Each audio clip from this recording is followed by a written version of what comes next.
Atklāti par patiesību raidījums, par kurā mēs runājam par to, kas tad ir patiesībām. Un šodien runāsim, kā atgriezties pie Dieva ieliktās vērtības, Latvijas valsts pamatprincipiem. Studijā sveicinu sociālo reformu biedrības priekšsēdētāju, kā arī bijušo Siguldas pilsētas deputātu padomes priekšsēdētāju 90. gadā Ivaru Redisonu kungu. Mazliet pastāstiet 90. gadā. Ko tas nozīmē? Es domāju, ļoti daudz nezina, kad tāda deputātu padome bija, un jūs arī esat nākuši kopā un īpaši sanāksmi 21. aprīlī. Pastāstiet par to. Jā, nākot šeit uz studiju, es ieskatījos centrālās vēlēšanas komisijas mājaslapā. Tur ir kandidātu sarakstu uz tagadējām vēlēšanām pašvaldībās. Un ir tātad 8,5 tūkstoši kandidāti. Un šajā sakarībā es atcerējos citu lietu, tātad 90. gadu, tad, kad tikko bija atmoda, tika toreiz arī ievēlētas pašvaldības.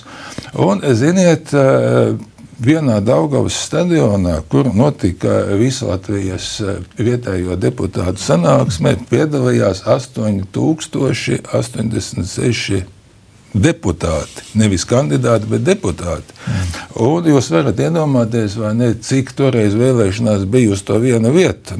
Apmēram bija kaut ko vai ne 5 līdz 10 cilvēku uz vienu vietu. Tad kaut kur milzīgs skaits cilvēku toreiz vēlējās piedalīties sabiedriskā dzīvē. Un šeit pirms, kad es jums šo tēmu teicu, es vēlējos arī klausītājiem pateikt un atgādināt, ka šonedēļ 21. aprīlī bija ļoti, ļoti nozīmīgs notikums, par kuru daudzi klusē, bet par kuru mums bija aizvadītā gadā sanāksme Siguldā bijušajiem deputātiem, un viena ārste, kas toreiz bija deputāti, viņa saka, ka meita izaugusi liela, un meita saka, mamma, bet jūs tagad taisījāt vēsturi. Redziet, kā bija. Tie bija atmodas laiks, bet tagad ir palicis atmiņā visiem, un to stāst, kad bija Tautas fronte, un visu vadīja, un visi tikai bija, ka vadoja un gājas priekšu. Bet, redziet, notika vēlēšanas 90. gadā, un tie gludi negāja, kā šodien to stāsta. Tagad visu stāstu, ka 137 deputāti nobalsoja par neatkarību, visi vienoti, bet tad, kad notika vēlēšanas, patiesībā no Tautas frontes sarakstiem tika ievēlēti tikai 87, bet deputātu vietas bija 201. Tad vairākums bija tie, kas neatbalstīja Tautas fronti. Un līdz ar to, tāpēc, to Tautas fronte organizēja, izziņoja, ka vēlās Vislatvijas deputātu sanāksmi, lai tā pieņem lēmumu. Un līdz ar to toreiz bija aptuveni 10,5 tūkstoši deputāti pa visu Latviju, un tad no viņiem Daugavas stadionā ieradās absolūtais vairākums, 8086. Mēs arī no Siguldas braucām, mums bija 30 deputāti to laiku un 28 piedalījās. Bet tas iemesls 21. kāpēc jūs sanācāt kopā? Tātad bija izziņots, ka jāpieņem lēmums, kā mēs ejam uz priekšu, un iepriekš cilvēki deputāti tikās ar saviem vēlētājiem, un bija skaidrs, ka tauta bija pateikusi lēmumu, kas ir jāpasaka. Tad Daugavas stadionā mēs nobalsojām, ka mēs pieprasām atjaunot neatkarīgu demokrātisku Latvijas republiku un devām uzdevumu jaunievēlētai augstākajai padomei pieņemt 4. maija deklarāciju. Tātad bez šīs Daugavas stadiona deputātu balsojuma nekas tādā 4. maijā nebūtu noticis. Un otrs, kas ir nozīmīgi, ko šobrīd nepiemina, šī pat deputāta sapulce nobalsoja arī otru punktu, ka šo nākamo valsti mēs vēlamies sociāli atbildīgu. Nu, būtībā tas arī bija Tautas frontes programmā, ejot uz augstākās padomes vēlēšanām. Nu, tajās, tur ir daudz tās sociālās lietas, ieskaitot progresīvo nodokli, kas no 90. gada līdz 2013. gadam, 25 gadu laikā, tāpat arī nav ieviests. Tātad, un nozīmīgs tas ir tāpēc, vismaz tā atskatoties vēsturē, nekad agrāk tik reprezentatīvas sanāksmes nav bijis. Nekad. Tātad par Latvijas dibināšana plebiscīta nav bijis. Nu, bija Latgales kongress, bet arī kongress sanāca pārstāvi nobalsoja par Latgales pievienošanos Latvijai. Bet pirmais balsojums tad bija tikai 1920. gada aprīlī, tad, kad vēlējas Satversmes sapulce, un tur piedalījās 670,000 vēlētāji. Viņi vēlēja Satversmes sapulci, bet viņi vēl nezināja, kāda būs tā. Bija pagaidu valdībā deklarējusi, kāda būs valsts, bet kāda tieši viņa būs pēc satura, to lēms Satversmes sapulce. Un var teikt tā, ka pēc kara, pēc tā milzīga okupācijas laika, pēc 50 gadiem, pati tauta bija sanākusi šeit, Rīgā, Daugavas stadionā, un to lēmumu pieņēma. Un tālāk, nevajag aizmirst, kad bija pēc tam barikāžu laiks, pēc tam nebija pučs, pēc tam bija armijas īpašuma pārņemšana, un to visu veica pašvaldības. Un tikai tāpēc, ka deputāti bija paši nobalsojuši, ko viņi grib. Un es domāju, ka te nevajag tās lietas likt kopā. To balsojumu, ar to vai nekas, 93. un vēlākos laikos notikās ar daudziem cilvēkiem, kad, varbūt tās tur kaut ko nepareizi darīja, bet tanī laikā tas bija tāds lēmums. Un galvenais, ka šis lēmums vēl līdz šim laikam ir spēkā, neviens viņu nav mainījis, neviens viņu nav grozījis, tauta ir nobalsojusi. Un šobrīd, kad iet uz jāprasa izpildīt to, ko tauta ir nobalsojusi. Jā, ir 20 gadi jau vairāk jau garām. Un te mēs esam, kur mēs esam. Man patīk jūsu doma.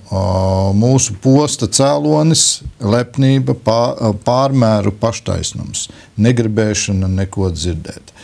Tātad mēs esam jūs konstatējuši šajā savā izteikumā. Mēs esam faktiski jau postā šobrīd Latviju. Iesākām ar tik ideāliem mērķiem, sociāli atbildīgi, pašiem savu valsts. Dievs atkal palīdzēja atjaunot. Redziet, šeit ir ļoti vienkārša lieta. Tātad Latvijas valsts tā mums ir Dieva dāvana. Un Dieva dāvanas jāpieņem. Tātad, ja Dievs ir dāvājis valstī, tas nozīmē, ka mums par viņu jārūpējās.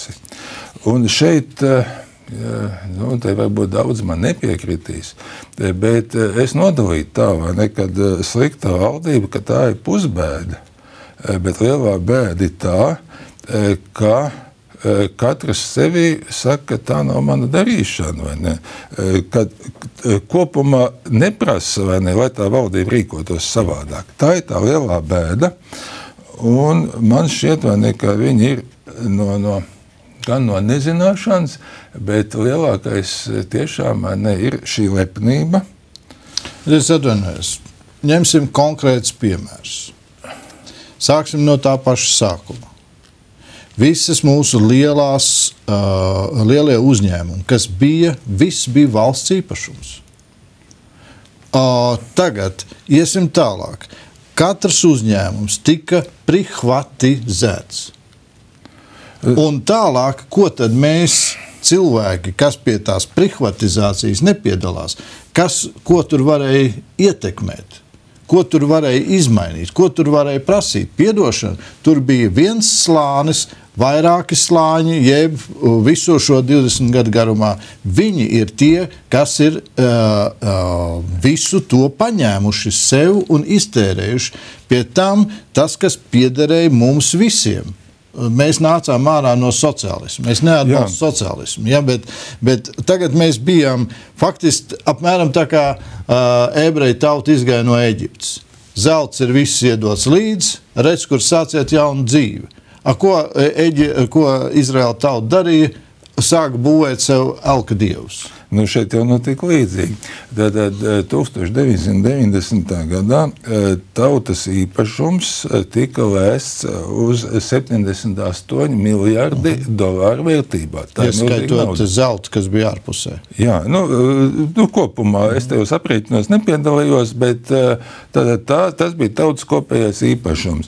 Un tajā laikā lēsa, ka nodot privatizācijai par $47 miljardiem.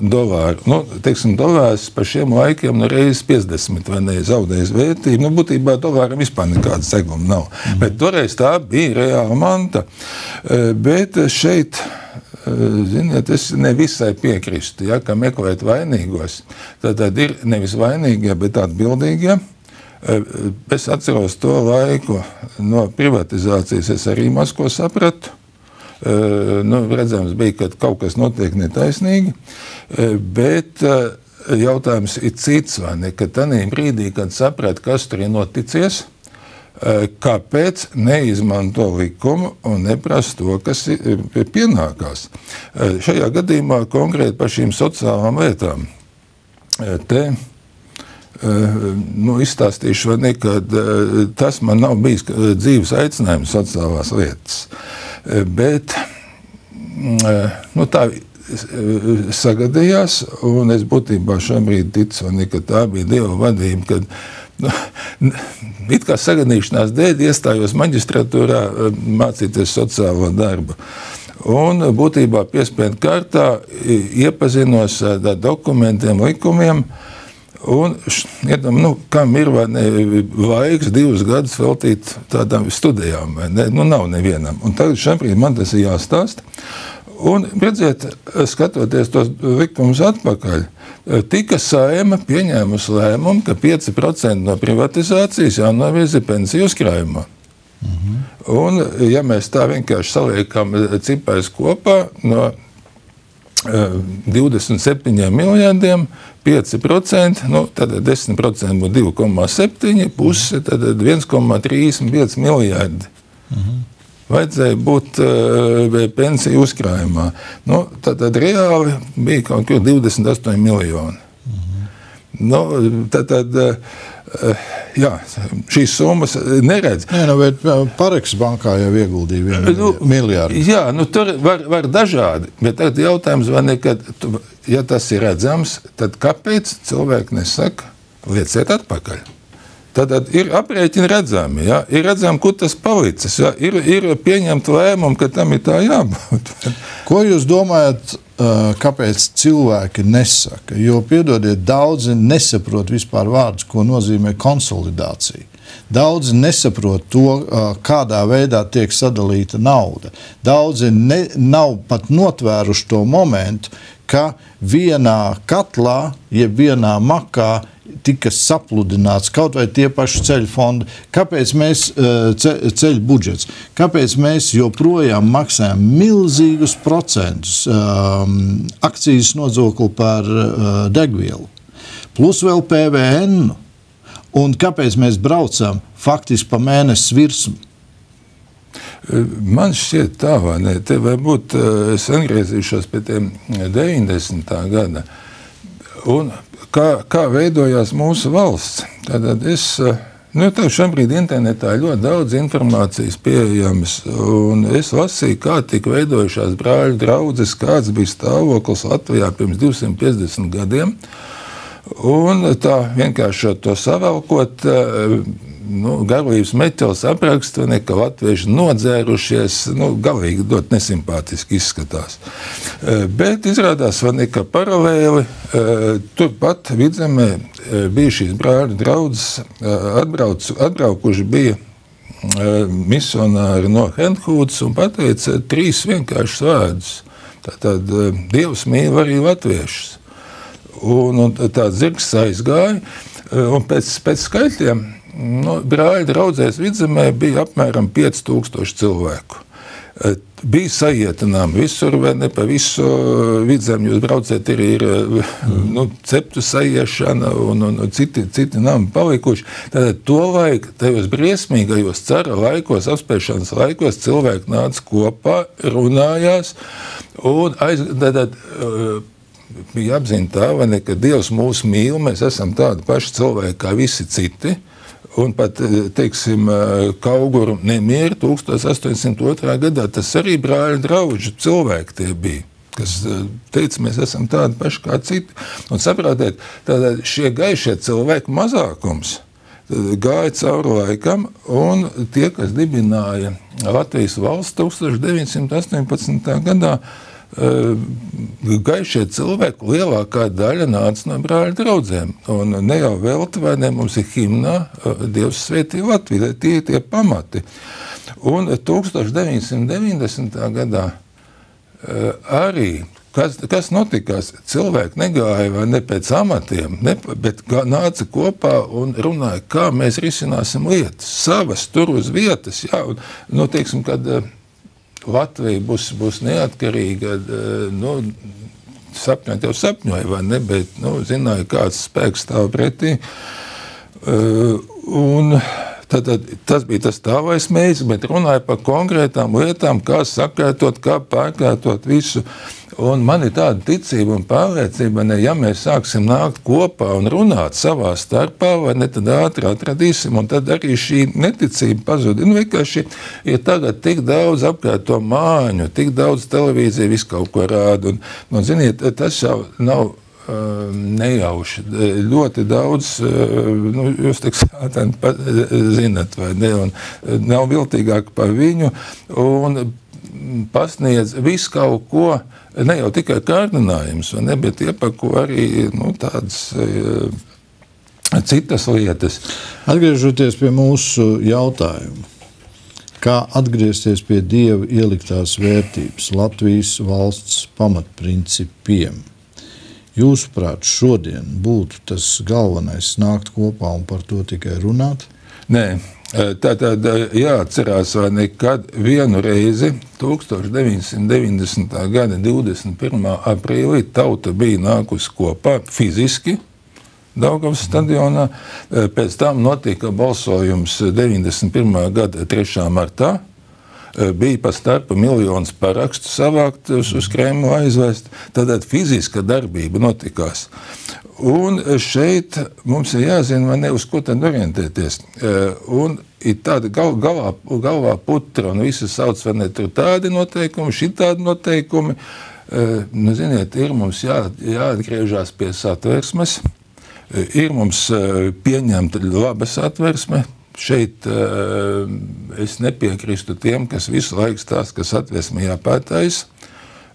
Tātad nevajag pārtaisīt satversmi. Pirmām kārtām vajag apņemties pildīt. Un bez satversmes, tātad satversmes sapulcs pieņēma arī pāri pa 200 likumu. Un līdz ar to šobrīd būtu ļoti labi visiem izlasīt tos likumus, kā tur bija. Kaut vai uz 2 dienām vai ne atgriezties. Atcer šodienas likums, ja? Atgriežamies tajā, un tad skatāmies, vai neko tālāk darīt. Tas apmēram tā, vai ne, kad, ja jūs esat mežā apmaldējies, jāiznāk pie tās vietas, vai neko jūs pazīstat, un tad iet uz citu pusi. Un vēl ir viena lieta, tātad par to, ko mums stāsta Eiropas regulas un direktīvas un apvienoto nāciju visādi noteikumi. Patās, man arī gadās par juridiskām lietām cilvēkiem palīdzēt. Un ir arī tāds iedziens, vai nekā saistība bezstrīdus izpilde. Un tas nozīmē, ir līgums ar kreditoru, viss ir uzrakstīts tādā termiņā jāatdod, viss ir pilnīgi skaidrs, vai ne? Tad tādā gadījumā ir paredzēts, vai ne, kad, bez strīdus, atdod tiesnesim apstiprināt. Un mums, vai ne, ir pieņemts likumā, ka tiesnesis apstiprina neuzaicinot to cilvēku un neuzklausot viņa viedokli. Un šobrīd, vai ne, tad mums te Latvijas likumdevēji apgalvo, ka tā ir Eiropas direktīva, vai ne, un ka tā, un būtībā tas ir pārņemts no Vācijas. Un it kā pārņemts, vai ne 99%, vai nekas tur, bet nav divas rindiņas. Tātad Vācijā ir obligāti tiesnesis prasa tās personas viedokli. Un ja viņš nepiekrīt, tad tiesnesis vai ne, attiecīgi tur ļoti to rūpīgi lietas skata. Bet var arī lemt bez viņa klātbūtnes. Jā, bet te ir tā starpība, vai nekad viedoklis ir obligāts. Un, mums ir ierakstīts šis likums bez šī viedokļa. Jā, un pēc tam jūs paskatāties jebkuru konvenciju, jebkuru regulu, jebkuru direktīvu, tad viss ir kā pārņemts, bet daži vērti nav pārņemti. Labi, atkal atgriežos pie tā paša jautājuma. Ko parastais cilvēks šeit var darīt?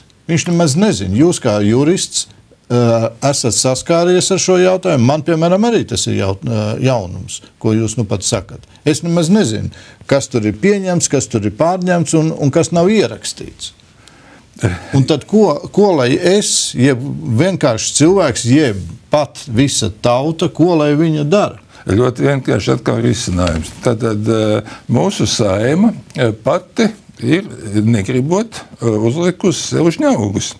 Un tas žņaugs ir vienkārši pieņēma likumu, kā partijas tiek finansētas no budžeta. Agrāk nē, bet no pagājušā gada janvāra vai ne, no 12. gada tiek finansēts, un tas nozīmē, viņas saņem naudu par to, lai mums skaidrot, ko viņas dara. Lūdzu, katrai partijai mājaslapa. Un tad, ja viņi netiek pie visiem vēlētājiem, būtu skaidrojuši vismaz paši sev vai ne saviem biedriem, kas tiek pieņemts. Un tad, ja to neskaidro, mīļās partijas atdodiet naudu atpakaļ. Un to tak var saprast. Viņām ir samaksāts par darbu, viņas darbu nav izpildījušas. Kas vienkāršam cilvēkam vairāk jāsaprot? Viņi tīrās līgumiskās attiecības. Un šeit taisni to mēs pa līgumiem pieminējam, tad ir mums tāds likums kā civillikums. Un, ziniet, tad, kad es visu laiku sākās šīs visas izlikšanas no mājām un atsaucās vai nekad civillikumā ierakstīts vai nekad jebkurš līgums, ja viņš ir parakstīts, tad ir jāizpild. Un vienu brīdi es personīgi biju noskaņojies, ka tiešām jāraksta Satversmes tiesai, ka civillikums ir ka viņš nav leģitīms, jo pieņemts ir 37. gadā, tad Kāļu Umaņu valdība pieņem, tad, kad Saeima nebija nemaz. Un līdz ar to, vai ne, tas ir tā apšaubām. Bet, ziniet, tad, kad, lai kaut ko gatavot, viss ir kārtīgi jāizpēt, kas un kā un kāpēc, un šo lietu pētot, mana pārliecība mainījās kardināli uz pretējo, ka nekādā gadījumā civilu likumu nedrīkst mainīt un grozīt, tad tur varētu kaut ko atsevišķi papildināt.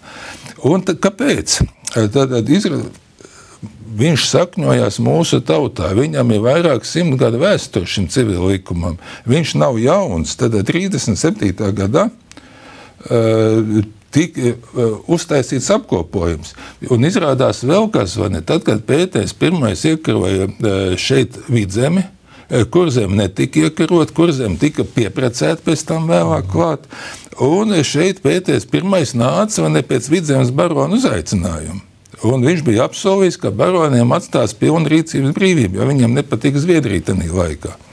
Un līdz ar to tātad šeit Vidzemē un Kurzemē palika visi vietējie likumi. Un par visu bija daži tie Cara impērijas likumi. Un tālāk šie vietējie likumi Kurzemes un Vidzemes tad ir 1864. gadā Baltijas gubeņu likuma kopojumā. Un saprotiet, kāpēc mums civila likumā tāda veclaicīga valoda? Tāpēc, ka viņiem ir vairāk 100 gadu vēsturi. Viņi nāk no tā 1864. gada. Un tad, kad nodibinājās Latvijas valsts, tad vienkārši nevarēja, Kurzemē savi likumi, Vidzemē savi likumi, Latgalē vēl savi, tur no Krievu impērijas vairāk. Un tāpēc valdība bija uzdevusi un Saeima izveidot civilu likumu. Un tas šobrīd ir, tādā laikā, kad viņi pieņēma, viņš skaitījās modernākais visā Eiropā tādā laikā. Un vienīgais, kad neiegājās, jo no 37. gada līdz 40. pavisam īs brīdis tur ir palicis. un tagad viņi atjaunoja. Jā, lasīšu šī civila likuma 74. pantu. Pusēm savas tiesības jāizmanto un pienākumi jāpilda godprātīgi. Brīnišķīgi. Jā, un tātad arī ir pirmais pants, vai ne, kad tiesības izlietojams un pienākumi pildām pēc labas ticības. Tātad pirmkārt vārds ir ticība un otrkārt laba ticība. Un man patīk 1415. pants, ka neatļautu nepieklājīga darbība, kuras mērķis ir pretējs reliģijai, likumiem un labiem tikumiem, vai kurš vērsts uz to, lai apietu likumu, nevar būt tiesiska darījuma priekšmets, tāds darījums nav spēkā. Labi. Brīnišķīgi tas ir, bet jūs varat dot vienu piemēru, kur cilvēks strādā pēc šī te? Jā, cilvēks strādā. Un varbūt jūs tagad paskatītos, šobrīd ir atkal, es domāju, ka tas ir tāds vilts. Tagad pat tās pavīdēja, vai ne, ka redzēt, daži tiesneši tur vai ne lemj pa labu kaut kam, un tagad viņi pa visu var jāsoda. Bet izrādās, vai ne, ka tas vēršās pret tiesnešiem, kuri atļāvušies lemt ne tā, vai ne, kā grib tie prasītāji, vai ne lielie kreditori, kas grib piedzīt uz šī punkta pamata, vai ne, ka jebkurš līgums, kas ir parakstāms, vai ne, ka viņš obligāti izpildāms. Tad tie tiesneši atļaujušies lemt, kā tiesnesim jālemj. Un līdz ar to, manuprāt, vai ne, tā ir ļoti nopietna lieta ar tiesām, tā ir trešā vara. Un šeit cilvēkiem būtu stipri jāpalīdz arī tiem tiesnešiem, kas lemj godprātīgi. Mums ir daudz godprātīgi cilvēku Latvijā. Protams. Bet kā atgriezties pie tās godprātības un vēl jau vairāk kā atgriezties jau pie tā, kas faktiski ir pārdots, kas ir atdots, kas ir nodzīrots? Tātad šeit jāatcerās, kas vai ne. Tātad, pirmkārt, Dievs vai visu, tas, kas mums ir, tas nāk no Dieva. Un tātad, ja kaut kas ir pazaudēts, tad to var atgūt. Un redziet, kaut vai tā tīri, atkal pie sadzīves piezemējoties, runa ir par Grieķiju, ko mums katreiz rāda, un par Spāniju, un no kā tur baidās tie, teiksim, Eiropas komisija un pārējie. Viņi saka, ka tik nebūtu tautas sacelšanās. Un, ziniet, te ir tā jēga lielāka, vai ne, nekā dumpis, tur kādam izsists kaut kas un tam līdzīgi. Jēga ir tāda, vai ne, ka tauta pieņem likumu, tautas griba ir galvenā, un tauta var atmainīt jebko. Šobrīd tas neko nevienā valstī nestrādā. Piedodiet, paskatieties, kas notika Francijā. Tauta ir pret likumu pieņemšanu par viendzimumu laulību un bērnu adopciju. Mierīgi pasaka, jūs tur varat streikot, vairāk kā miljons iziet ārā un pasaka, nē. Paskatieties, kas notiek šodien. Pat nevienam neprasīja paņemt pensijas nost. Ko veciem cilvēkiem, atceraties, paņēma pensijas nost? Vienkārši rupjā veidā, ciniski. Šodien jau pasaka, vispār tu neesi vairs nopelnījis nekādu pensiju, jo tu esot strādājis tur kādai citai varai par godu. Tik ciniski jau mēs aizējam. Jā, bet ja mēs atkal pagriežamies un skatāmies, kad vēsturē bijuši milzīgi drūmi laiki, un te ir pats svarīgākais neatteikties no savām tiesībām. Tātad, kad spiež vara pārspēks, tur vai paliktu dzīves vai ne, ir jāklusē, kaut kādā ziņā jāpakļaujās, bet nekad nevajag piekrist. Un šajā te gadījumā ir runa, tā kā jūs atceraties, bija šis sižets Bībelē par pirmdzimtā tiesībām, ka pa lēcu virumu atdeva. Nedrīkst lēti atdot savas tiesības. Tad paies laiks mainīsies, ja? Un ja no tām tiesībām neesi atteicies, viņas var atgūt. Ja esi atteicies, tad ir viss tas uz visiem. Mēs Redisona kungs, vai Latvija, ja nav jau šajā situācijā, ka viņa ir pati atteikusies no šīm visām tiesībām, jeb, kā jūs brīnišķīgi sacījāt, brīnišķīgās Dieva dāvanas. Jo vienalga, vai tas bija fiktīvi, vai tas bija ar viltu, vai tas bija slēpti, vai tas bija mainīti nosacījumi, nevis nosacījumi, bet mainīti skaitļi, tauta bija pret iestāšanos Eiropas Savienībā. Tagad, šodien, mēs ļoti labi zinām, ka tauta ir pret latu maiņu uz eiro. Vienalga tas pats viss notiek. Mēs ļoti labi zinām, 85% ir pret praida gājieniem Latvijā. Jā, bet ziniet, es šeit ieteiktu pielietot mazliet gudrību. Un atkal skatoties uz 80. gadu beigām, kādā veidā tad sagrūva Padomju Savienība. Viņa sagrūva tādējādi, kad ļaudis sāka prasīt ievērot tos likumus, kas tobrīd bija pieņemti. Jo likumi jau bija ļoti labi tajā laikā, tā ārēji. Un, jā, mums tad iestumta Eiropas Savienībā, bet, tad, ja mēs esam tur iestumti, tad varbūt paskatīsimies, kas tur mums ir derīgs un sāksim prasīt ievērot tos likumus. Jo tad, kad mūs iestūma Eiropas Savienībā, tanī brīdī bija spēkā 1992. Gada Eiropas Savienības dibināšanas līgums, kurā bija uzsvērts dibināšanas līgumā, kad centrālais tad ir sociāli atbildīga tirgus ekonomika, sociālā atbildība, cilvēku labklājība, nodarbinātība, un starp citu nekā centrālais dokuments pieminēt Eiropas sociālā harta, kur mūsu Latvijas valsts negribēja 20 gadus atzīt. Tātad, ja ļaudis skatītos uz šiem dokumentiem, nevajag ņemt to, kas ir slikts, bet prasiet izpildīt to, kas ir jūsējais. Bet man ir viens cits jautājums, piedodiet, ka es jūs pārtraucu. Pasakiet man, kas tur ir labs? Piedodiet, tad es nostādu šādu to jautājumu. Ja Dievs ir devis dāvanu latviešu tautai, teritoriju, valsti, himnu, karogu,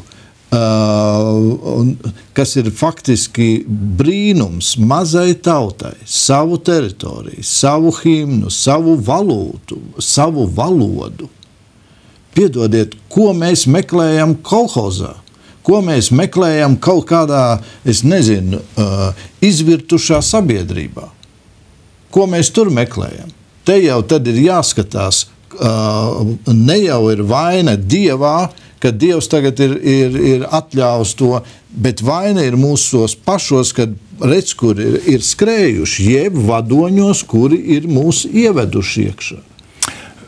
Tā, šajā lietā, tad pilnīgi mums piekrīt, vai ne? Tad pasaulē ir 200 valstis. Jā. Un vairāk kā 3000 tautas. Tieši tā. Tad mums ir tā izcila dāvana. Un mēs savu dāvanu vienkārši tā izniekojam. Tālāk, teiksim, es mazliet precizēšu, kad es neslavēju Eiropas Savienību. Es teicu, kad jāskatās, tur ir gan labas lietas, tad ir melnas un ir baltas. Tad ir lietas, ko mēs varam izmantot. Un tāpat kā padomu laikā, tad sagrūt tāpēc, ka prasa izpildīt tos likumus, tagad arī jāprasa izpildīt. Un šeit tas, protams, būtu darbs tiem, kuriem ir zināšanas, jāskatās, kādas konvencijas Latvija ir parakstījusi, un, ziniet, jāpaseko pakaļ, ko tad viņa ir ziņojusi. Par katru konvenciju reiz 10 gados jādod ziņojums, kas tiek izpildīts. Un man te pāris ir, tagad es paskatījos, ziniet, tādas smuki ūdens gabali iedot uz turien. Protams. Tātad ir jāskatās pakaļ. Un, ziniet, šobrīd mēs esam tā sapinušies, ka bez citu palīdzības no šī purva laukā tiktu mums neiespējami. Ko jūs domājat aiz vārda citu palīdzības? Šajā gadījumā pirmām kārtām tas ir Dievs. Un, ja jūs atceraties, vai tie vārdi, vai nekad ejiet un sludiniet tautās. Tātad, un pasaulē daudzas tautas. Tātad mums ir jālūdz arī citu tautu palīdzību. Un šajā te gadījumā, jūs redzat, šeit brauc ļoti daudz misionāru, gan no Amerikas, gan no Anglijas. Visur ir cilvēki, vai ne, kas mūs atbalsta. Te jau nevajag to valdībām lūgt, es teicu tautas, jā. Un līdz ar to, vai ne, ja ir apraksts par to postu, vai nekāds šeit Latvijā notiekās, ziniet, būs šokēti. Nezinu jau, teiksim, jā, tur Spānija, Itālija, viņiem, pēc tā līmeņa, kāds ir kritērijs, viņam liekas, ka ir briesmīgi, bet viņi jau nezin, kā šeit dzīvo. Tieši tā. Bet viņi arī neuzzinās, ja viņiem šeit neuzrakstīs, neaizvedīs, neizstāstīs, bet tas viss ir jādara, tie fakti jāapkopo. Jā, Dieva žēlastība, es jums piekrītu. Dieva žēlastība, tas ir vienīgais, uz ko mēs varam cerēt. Nepārprotiet man, mēs nevaram salikt rokas klēpī un tagad gaidīt uz viņa žēlastību. Kāpēc? Es redzu, pie Dieva mēs varam atrast žēlastību tad, ja nākam pie Dieva ar grēku nožēlu. Un šeit latviešu tautai ir jānāk pie Dieva un jānožēlo grēku. Sākot ar baznīcām, kristīgām konfesijām, jānāk Dievu priekšā un jānožēlo grēku. Mēs neesam nosargājuši Dieva doto dāvanu. Mēs neesam stingri stāvējuši par to, ko Dievs mums ir dāvinājis. Jo, atgādināšu vēlreiz, tad, kad Dievs dāvināja Izraēla tautai apsolīto zemi, viņš neteica, ziniet, pēc gadiem skatieties, ka jūs tur varēsiet varbūt kādā savienībā iekļauties. Līdz šai dienai nekādas savienības. Dievs no paša pirmā sākuma, pirmās dienas ir pateicis, katram ir sava teritorija. Ēdens dārzs bija arī ar robežām, kur bija tev noteikts, redz, kur pie tā tu tur neej un no tā koka augļus neņem. Tātad ir kādas robežas. Tas pats arī tautām ir noteikts robežas.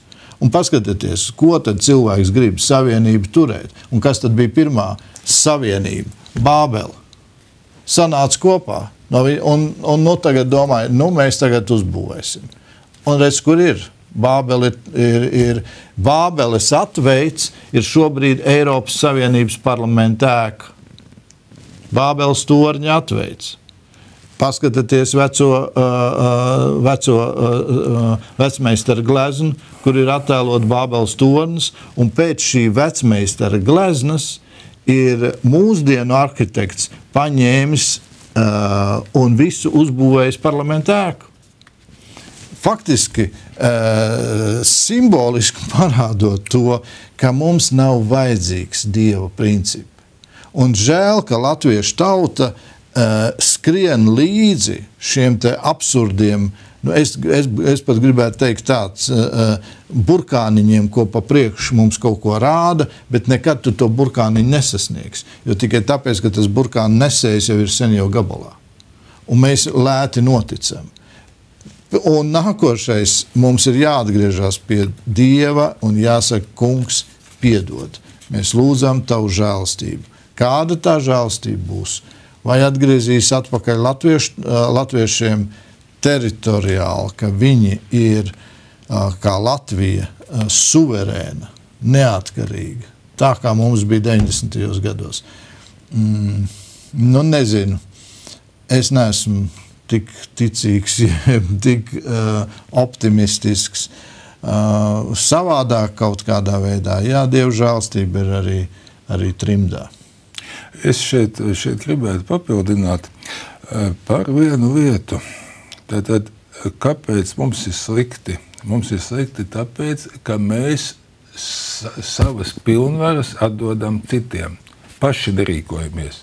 Un tas ir ļoti bīstami. Un redziet, tie konkrēti fakts.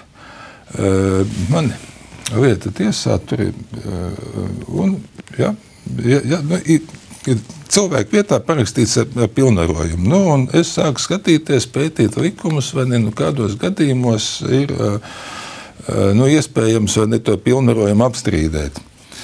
Un atrod, ka pat vai ne augstākā tiesa ir pieņēmusi spriedumu, un, ziniet, pilnīgi šokējoši. Tad pēc tās sprieduma var redzēt, zemes grāmatā viens ir iedots pieteikums vai ne pārreģistrēt īpašumu uz citu personu, un dažas dienas vēlāk ieradies īstais īpašnieks, atsauc tam pilnvarojumu un lūdz vai ne to atcelt un neierakstīt. Vēl tā ierakstīšana nav notikusi. Un pēc tam ir strīds, un tiesnesis izlēma, ka jā, tad īpašnieks vai ne pateicis, ka viņa gribīja to īpašumu neatdot, vai ne tāpēc, ka nav samaksāts par viņu. Acīm redzot, kāda krāpniecība tur ir bijusi. Ko lēma augstākās tiesas senāts? Tad augstākās tiesas senāts lēma, paradoksāli, viņi saka tā, ziniet, tanī brīdī, kad tas pilnvairnieks atnes, viņam tas pilnvarojums bija.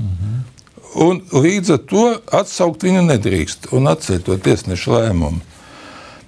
Un, ziniet, tālāk vai ne, tad es vēl vai ne vienu profesoru, un tas sāk teikt, raksta tā, ziniet, vai ne, jā, mums civila likumā, vai ne, tur ir pilnvarojums, vai ne, tas balstās uz romiešu tiesībām, romieši uzskatīja, ka pilnvarojums, vai ne, tā ir tāda goda lieta, cieņas lieta, vai ne, bet tagad mums, vai ne, ir, jāstrādā un pilnvarnieki pārstāv, viņiem ir jāsaņem, rezumējums ir tāds, vai ne, ka šobrīd pāriet uz to, ja tu kādam esi devis pilnvaru, tad gadrīz, vai ne, tas pilnvarnieks var darīt, ko viņš grib. Bet šobrīd tā arī ir. Bet tas ir patiesām. Bet skatieties, kas notiek Saeimā. Tieši tā. Un viņi arī ir pilnvainnieki. Un viņi dara, ko grib. Viņi vienu reizi kaut kad ir saņēmuši uz citu, ne uz to, ko viņi tagad dara. Un viņi tagad apgalvo, ka viņiem pilnvaras uz visu. Un redziet, kas būs Eiropas Savienībā. To ir paredzēts, un ka būs viena tāda uzraudzības padoma, kurai nevienam neatskaitīsies, un viņi arī grib saņemt šo pilnvarojumu. Un tāpēc es saku, svarīgāk par visu neatdodiet nevienam savus pilnvaras. Ja nu vēl ir kādas palikušas. Paldies jums, mūsu laiks ir ļoti aizsteidzies. Ja ir vēl kādas pilnvaras, patiešām neatdodiet tās. Bet atkārtošu vēlreiz, vislabākais Dievs piedod. Mēs daudz ko esam izšķērdējuši, izniekojuši. Lūdzu piedod. Ja ir iespējams atgriez, ja nē, kungs vērs kaut kā par labu. Lai jums ir priecīgs brīvdienas, tiksimies pēc nedēļas, ja tas kungs mums atļaus. Visu labu.